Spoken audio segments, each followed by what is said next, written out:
Hello guys, welcome back channel. और आ चुके हैं एक और नई वीडियो के साथ। तो आज की वीडियो में हम बात करेंगे महाभारत के बारे में कि महाभारत के युद्ध में मरने के बाद एकलव्य ने इस तरह लिया था महाभारत के युद्ध में भाग। तो चलिए जानते हैं आज की अपनी इस वीडियो में महाभारत में एकलव्य ने कैसे युद्ध में भाग लिया था, वो भी मरने के बाद। तो महाभारत में से एक बढ़कर एक योद्धा थे जिन्हें मारना मुश्किल था, लेकिन ऐसे कई योद्धा थे जिन्हें मानव महाभारत के युद्ध में भाग नहीं लिया था। और ऐसे भी योद्धा थे जो महाभारत युद्ध के पहले ही अन्य किसी युद्ध में मारे गए थे। एकलव्य भी एक ऐसा योद्धा था जिससे कुरुक्षेत्र में लड़े गए महाभारत युद्ध में भाग नहीं लिया था। महाभारत काल में प्रयाग के तटवर्ती प्रदेश में सुदूर तक फैला श्रृंगेरपुर राज्य निषाद राज हिरण्यधनु का था। गंगा के तट पर स्थित श्रृंगेरपुर उसकी तरुण राजधानी थी। हिरण्यधनु का पुत्र एकलव्य था। कहते हैं कि एकलव्य भगवान श्री कृष्ण का चचेरे भाई था। एकलव्य वासुदेव के भाई का बेटा था। यह एक जंगल में खो गया था और हिरण्यधनु नाम का निषाद राजा को वह मिला था। तब से उसे हिरण्यधनु का पुत्र ही माना जाता है।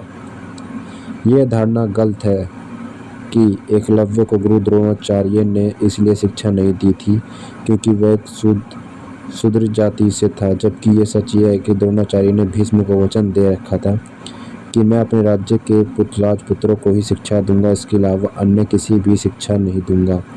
और उसे द्रोण ने अर्जुन को कहा था कि तुमसे बढ़कर कोई धनुधारी नहीं होगा। श्री कृष्ण और एकलव्य का युद्ध। विष्णु पुराण और हरिवंश पुराण के अनुसार एकलव्य अपनी विस्तारवादी सोच के चलते जरासंध से जा मिला था। जरासंध की सेना की तरफ से उसने मथुरा पर आक्रमण करके एक बार यादव सेना को लगभग सफाया कर दिया था। ऐसा भी कहा जाता है कि यादव सेना का सफाया होने के बाद यह सूचना जब श्री कृष्ण के पास पहुंचती है तो वह भी एकलव्य को देखने को उत्सुक हो जाते हैं। दाहिने हाथ में महज 4 उंगलियों के सहारे धनुष बाण चलाते हुए एकलव्य को देखकर वह समझ जाते हैं कि यह पांडव और उनकी सेना के लिए खतरनाक साबित हो सकता है। तब श्री कृष्ण का एकलव्य से युद्ध होता है। तो इस युद्ध में एकलव्य वीर गति को प्राप्त होता है। हालांकि यह भी कहा जाता है कि युद्ध के दौरान एकलव्य लापता हो गया था, अर्थात उसकी मृत्यु के बाद में कैसे हुई उसकी किसी को पता नहीं चला। एकलव्य की वीर गति को प्राप्त होने या लापता होने के बाद उसका पुत्र केतुमान सिंहासन पर बैठता है और वह कौरवों की सेना की ओर से पांडवों के खिलाफ लड़ता है। महाभारत युद्ध में वह भीम के हाथ से मारा जाता है। महाभारत में लड़ाई जन्म शत्रु के आधार पर ऐसी मान्यता है कि एकलव्य की मृत्यु कृष्ण के हाथों रुक्मिणी हरण के दौरान हुई थी। इस दौरान वह पिता की रक्षा करते हुए मारे गए थे, परंतु तब श्री कृष्ण ने उन्हें द्रोण से बदला लेने के लिए फिर जन्म लेने का वरदान दे दिया था। श्री कृष्ण के वरदान के बाद एकलव्य ने द्रुपद के बेटे दुष्टद्युम्न के रूप में जन्म लिया और महाभारत के युद्ध के दौरान उन्होंने अंगूठे के बदले में द्रोण का सिर काट दिया था। द्रुपद की पुत्री ही द्रौपदी थी जो दुष्टद्युम्न की बहन थी।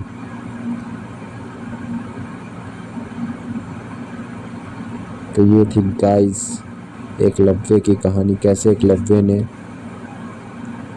अपना बदला भी पूरा किया और मरने के बाद उसने कैसे महाभारत के युद्ध में अपना भाग भी लिया और कैसे उसने श्री कृष्ण के साथ युद्ध किया।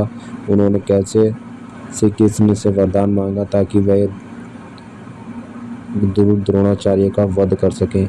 तो ये थी गाइस आज की हमारी वीडियो। तो उम्मीद करता हूँ गाइस वीडियो आपको अच्छी लगे। वीडियो अच्छी लगे तो वीडियो को लाइक कर दें, चैनल पर नहीं तो चैनल को सब्सक्राइब कर लें। तो मिलते हैं गाइस, तब तक के लिए नेक्स्ट वीडियोज़ में।